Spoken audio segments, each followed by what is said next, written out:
বিসমিল্লাহির রহমানির রাহিম। ভাই ও বোনেরা, যে যেখান থেকে আমাকে দেখছেন এবং শুনছেন, আপনাদের সবাইকে আমার সালাম, আসসালামু আলাইকুম। আশা করি আপনারা ভালো আছেন, আমিও ভালো আছি। UK property gossip by Tasmina YouTube চ্যানেলের পক্ষ থেকে জানাই শুভেচ্ছা। এখন আপনাদের সাথে যে বিষয়টি নিয়ে কথা বলতে চাচ্ছি সেটা হলো যে হাসিনা জয় সহ 222 জনের বিরুদ্ধে মামলা। এই বিষয়ে খবর প্রকাশ করা হয়েছে আমার দেশ পত্রিকাতে, সেটা শেয়ার করতে চাচ্ছি। বৈষম্য বিরোধী ছাত্র আন্দোলনের সময় রাজধানীর মোহাম্মদপুর এলাকায় গুলি করে এক ব্যক্তিকে হত্যা চেষ্টার অভিযোগে ক্ষমতাচ্যুত প্রধানমন্ত্রী শেখ হাসিনা, তার ছেলে সজীব ওয়াজেদ জয় সহ 222 জনের বিরুদ্ধে মামলা হয়েছে। মানে আগের মামলা তো আছেই, এটা কিন্তু নতুন করে আজ মামলা হয়েছে। এরপর যেটি বলা হয়েছে যে গত বুধবার ভুক্তভোগী সোহেল রানা, যার বয়স 38, তিনি বাদী হয়ে মোহাম্মদপুর থানায় মামলাটি দায়ের করেন। গতকাল মামলার এজাহার আদালতে আসে, যা ঢাকার মহানগর হাকিম শেফাতুল্লাহ গ্রহণ করেন। বিচারক আগামী 20 জুলাই 2025-এর মধ্যে মামলার বিষয়ে প্রতিবেদন দাখিলের নির্দেশ দিয়েছেন। এবার আসা যাক, এই যে 222 জনের বিরুদ্ধে যে মামলাটা হলো, এর মধ্যে প্রথম শ্রেণীর আসামি কারা কারা, মানে প্রথম 10 জনের মধ্যে কারা কারা আছেন। মামলার অন্যান্য আসামিরা হলেন, 1 নম্বর আসামি তো শেখ হাসিনা আছে, তার ছেলে জয় আছে, এরপর থেকে হলো সিরিয়াল, আর বাকি 7-8 জনের নাম বলছি। মামলার অন্য আসামিরা হলেন আওয়ামী লীগের সাধারণ সম্পাদক ও সাবেক সেতুমন্ত্রী ওবায়দুল কাদের, যিনি বর্তমানে কলিকাতায় পালিয়ে আছেন, যাকে কাউয়া কাদের হিসাবে চেনেন, এবং গণহত্যা করে পালিয়ে চলে আছেন এই সেতুমন্ত্রী ওবায়দুল কাদের। কলিকাতায় নিউ টাউনে তিনি এখন বসবাস করছেন। এরপর আছে সাবেক স্বরাষ্ট্র মন্ত্রী আসাদুজ্জামান খান কামাল, যাকে ঠান্ডা মাথার খুনি বলা হয়। বাংলাদেশে একজন ব্যক্তিকে বলা হয়, একজন মন্ত্রীকে, সাবেক মন্ত্রীকে বলা হয় ঠান্ডা মাথার খুনি, আর সেই ব্যক্তিটা হচ্ছে এই সাবেক স্বরাষ্ট্রমন্ত্রী আসাদুজ্জামান খান কামাল। তিনিও কলিকাতায় আছেন, পালিয়ে আছেন, ওই নিউ টাউন সিটি ওই সমস্ত এলাকা দিয়েই আছেন। তারপর যার নাম এসেছে সাবেক আইনমন্ত্রী আনিসুল হক, ইনি অবশ্য বর্তমানে জেলে আছেন, তো মোটামুটি ভালোই একটা ফাপুরে আছেন জেল থেকে, হয়তো বা তিনিও তো যেহেতু আইনেরই লোক, ফাঁক ফোকর খুঁজেছেন অনেক, কিভাবে বের হওয়া যায়, লাভ নাই। আরও যে কত হত্যা মামলা হবে, হত্যা চেষ্টা মামলা হবে, আকাম তো কম করে রাখেন নাই। যা হোক, তারপর যিনি আছেন সাবেক উপদেষ্টা সালমান এফ রহমান, সাংঘাতিক ব্যক্তি, দরবেশ বাবা। গুগলে দরবেশ বাবা লিখে সার্চ দিলেই এই সালমান এফ রহমানের ছবি চলে আসে। একটা ছবি চলে আসে গেঞ্জি পরা, লুঙ্গি পরা, আবার অপর দিকে তার পাশেই আবার আর একটা ছবি চলে আসে মুজিব কালো কোট পরা, তারপরে মুখ ভরা দাড়ি, এরকম একটা ছবি চলে আসে। শেখ হাসিনা আর শেখ রেহেনা, 2 বোন, এই সালমান এফ রহমানকে উপদেষ্টার পদ দিয়ে তাকে অনেক বড় বড় ব্যবসা করার সুযোগ দিয়েছে। তিনি 1000 কোটি টাকা কামিয়ে নিয়েছেন, এবং 2 বোন এই যুক্তরাজ্যে একেবারে কেচে কুচে, ব্যাংক কেচে কুচে টাকা মেরে পাচার করে দিয়েছে। সব এই সালমান এফ রহমান তাদেরকে সেটি পাচার করে এনে এখানে তাদের নামে বাড়ি ঘর কিনে তাদেরকে আবার থাকতে দিয়েছে, ভাড়া দিয়েছে। মানে ওই এরা হচ্ছে সব এক গ্রুপের লোক আর কি। তো যা হোক, তারপর যার নাম আছে সাবেক মন্ত্রী হাসানুল হক ইনু, এই যে হাসানুল হক ইনু, এরপর আছে রাশেদ খান মেনন। এই দুজনেরই বয়স কিন্তু 80-র উপরে, আপনারা হয়তোবা জানেন। এখন এই যে এক একজন হত্যা মামলার আসামি, হত্যা চেষ্টা মামলার আসামি, মানে নানানভাবে নানান আসামি, দুজনেই জেলে আছে, দুজনেই ধরাশায়ী।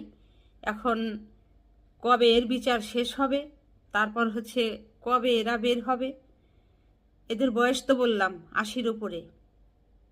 এখন যে অপরাধ এদের ঘাড়ে আছে, এক একজন করেছে, তাতে যদি এক একটা অপরাধের কারণে 10 বছর করেও জেল হয়, তাহলেও তো মোটামুটি দেখা যাবে যে কত বছর যে হবে তার শেষ নাই। কোনোটায় 10 বছর, কোনোটা 20 বছর, কোনোটা আজীবন। তো দেখা যাবে মৃত্যু জেলখানাতেই হবে, আল্লাহ যদি ভাগ্যে রেখে থাকে। তারপর লাশটা হয়তো আপনাদের বের হবে। মানুষের লাশ নিয়ে ক্ষমতায় থেকে খেলেছেন, এখন নিজেরাই সেই জায়গায় লাশ হচ্ছেন, হয়তো হবেন আগামীতে। ভাগ্যের কি পরিণতি! কাজেই দিন আজ আপনার, আগামী দিন হয়তো অন্যের। এজন্য আজ দিন আপনার হাতে থাকলে সেই দিনটাকে কাজে লাগাতে হয়, কুকাজে নয়, সুকাজে। আর সুকাজে লাগালে সৃষ্টিকর্তা যিনি আছেন, সর্বশক্তিমান আল্লাহ, তিনিও খুশি থাকেন, মানুষ খুশি থাকে, আপনি নিরাপদে থাকতে পারতেন। কিন্তু সেটি আপনারা কেউই করেননি, বিধায় আজ আপনাদের এই করুণ দশা, দুর্দশা। যা হোক, এরপর যার নাম আছে ডক্টর দীপুমণি, সর্বনাশ। এই মহিলাকে আপনারা ভাই বোনেরা সত্যিকার অর্থে আমি বলছি, বিশ্বাস করেন। আমি মনে করতাম এই শেখ হাসিনার শাসনামলে যতগুলো মহিলা আছে, এর মধ্যে মনে হয় এই মহিলাই সবসময় এই সাদা মাথা করে মাথা, মানে আশ্রয়, কোনো ফ্যাশন নাই। তারপরে একেবারে সাদা মাথা করে সুন্দর করে একটা শাড়ি পরে, সুতি কাপড় পরে, তাও আবার সাদা কালা এই সুতি কাপড় এরকম পরে। আমি তাকে মনে করেছিলাম সে না জানি কত ভালো, না জানি কত দয়ালু। এখন দেখি যে এই মহিলার না হলেও 50টা ব্যাংক অ্যাকাউন্ট, সবগুলোর মধ্যে শুধু কোটি টাকা। তার জামাইয়ের নামে 101টা ব্যাংক অ্যাকাউন্ট, সেগুলোর মধ্যে কোটি টাকা। ছেলে মেয়েদের নামে দুনিয়ার ব্যাংক অ্যাকাউন্ট, সেগুলোর মধ্যে কোটি কোটি টাকা। মানে যেভাবে পেরেছে শিক্ষা খাতকে ধ্বংস করে ওই শিক্ষা খাতের সব পয়সা লুটেপুটে খেয়েছে। এরপর আছে কে? সাবেক সংসদ সদস্য মমতাজ বেগম। ওরে সর্বনাশ! এ যে অর্থ কামিয়েছে, সে বলে সে গান গেয়ে পয়সা কামিয়েছে, বড়লোক হয়েছে। গান গেয়ে পয়সা কামালেন, বড়লোক হলেন, সেটি তো কোনোদিন মানুষ চোখে দেখলো না। কিন্তু আপনার পয়সা তো মানুষের চোখে ধরা পড়লো আপনি যখন এমপি হলেন।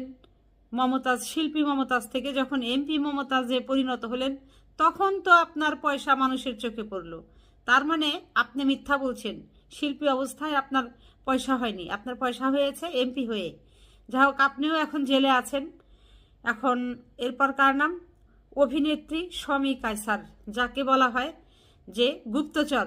বাংলাদেশে বসে বসে ওদিকে ভারতের যে আছে, বাংলাদেশে ভারতীয় যারা আছে, এদের সাথে তিনি এজেন্ট হয়ে কাজ করতেন। এবং এই যে এয়ারপোর্ট, বাংলাদেশে যে পূর্বের যে আন্তর্জাতিক বিমানবন্দর, বর্তমানে হজরত শাহজালাল আন্তর্জাতিক বিমানবন্দরে তিনি ওই নিতেন, কি বলে এটাকে, ওই ডাক নেয় যে, ওটাকে আর একটা নাম কি যেন বলে, ভুলে গেলাম। এটি দিয়ে অবশ্য আমি কয়েকদিন আগে একটা ভিডিও করেছি। যাই হোক, সেটি এই শমী কায়সার নিয়েছেন। নিয়ে তিনি মানে প্রতিদিন 2 লক্ষ টাকা করে সেখান থেকে আয় করতেন। মানে টাকার ফ্যাক্টরির মধ্যে উনি ডুবেছিলেন এই শমী কায়সার। এই শমী কায়সার গুপ্তচর, তিনি শাহজালাল আন্তর্জাতিক বিমানবন্দরের ইজারা নিতেন, সেই সাথে ইভেন্ট ম্যানেজমেন্টের কাজ করতেন। ইভেন্ট ম্যানেজমেন্টের কাজের মাধ্যমে তিনি যেটি করতেন, শুনলে আপনারা মানে আপনাদের চোখ কপালে উঠে যাবে। 2000 টাকার কাজ করে বিল দিতেন 2 লাখ টাকা, আর 2 লক্ষ টাকার কাজ করে সেটির বিল বানাতেন 2 কোটি টাকা। এই হচ্ছে শমী কায়সার। শমী কায়সার, আপনিও জেলে আছেন। এই যে আওয়ামী লীগের শাসনামলে এত টাকা কামিয়েছেন, কোনোদিন তো বাংলাদেশের জনগণ আমরা দেখলাম না যে একটা ঈদ উপলক্ষে আপনি নিজের হাতে 5 কেজি চাল দিয়ে, 5 কেজি ডাল দিয়ে, 5 কেজি মাংস দিয়ে কিছু রান্না করে, একটা খিচুড়ির মতো রান্না করে অন্তত ঈদের দিনে আপনার এই পথ শিশু যারা আছে ওদের জন্য কিছু করেছেন। একক তো খাওয়া দিয়েছেন, 365 দিনের একদিনে একক তো খাওয়া দিয়েছেন। এটা করলেও তো বুঝতাম যে না, আপনার ভেতরে কিছু দয়া মায়া আছে, আপনি মানুষের পাশে দাঁড়িয়েছেন, কিছু করেছেন। কিছুই করেননি। এই হলো আপনাদের মানে আত্মা, এই হচ্ছে আপনাদের মানসিকতা। আপনারা নোংরা, ভণ্ড, আপনারা পিশাচ, অর্থ পিশাচ, আপনারা ঘৃণ্য, আপনারা পচেন, জেলে পচেন, ভালো করে পচেন। এরপর যার নাম আছে সবশেষে, যে ডিএমপির সাবেক ডিবি মোহাম্মদ হারুনুর রশিদ প্রমুখ, হাউন আঙ্কেল, যাকে আপনারা সবাই চিনেন, তিনি পলাতক, তিনি মানে আরাক সন্ত্রাসী। এই যে আপনারা হয়তো চিনেন, বাংলাদেশের রাজধানী ঢাকা শহরের খুব কাছে একটি নামকরা পার্ক আছে, নন্দন পার্ক। এই নন্দন পার্কে ডিবি হারুন আওয়ামী লীগের শাসনামলে প্রত্যেক মাসে লক্ষ লক্ষ টাকা ঘুষ নিতেন এই পার্ক মালিকদের কাছ থেকে, এবং পার্ক মালিকদের ভেতরে তিনি নানান ধরনের উস্কানিমূলক কথাবার্তা বলে তাদের ভেতরে বিভেদ সৃষ্টি করেছিলেন। তো যাই হোক ভাই বোনেরা, আসলে সবশেষে যে কথাটি বলতে চাচ্ছি, যে এই শেখ হাসিনা এবং তার পুত্র সজীব ওয়াজেদ জয় সহ যে 222 জনের নামে নতুন করে মামলা হয়েছে, হত্যা চেষ্টা মামলার আসামি তারা, তাদেরকে দ্রুত গ্রেপ্তার করা হোক, তারপর হচ্ছে তাদের বিচার হোক, শাস্তি হোক, এবং এটি আমাদের আসলে বাংলাদেশের মানুষের চাওয়া। সবাই ভালো থাকবেন, সুস্থ থাকবেন এবং আমার জন্য দোয়া করবেন। আমার এই চ্যানেলটিতে লাইক, কমেন্ট, শেয়ার এবং সাবস্ক্রাইব করবেন। আসসালামু আলাইকুম, আল্লাহ হাফেজ।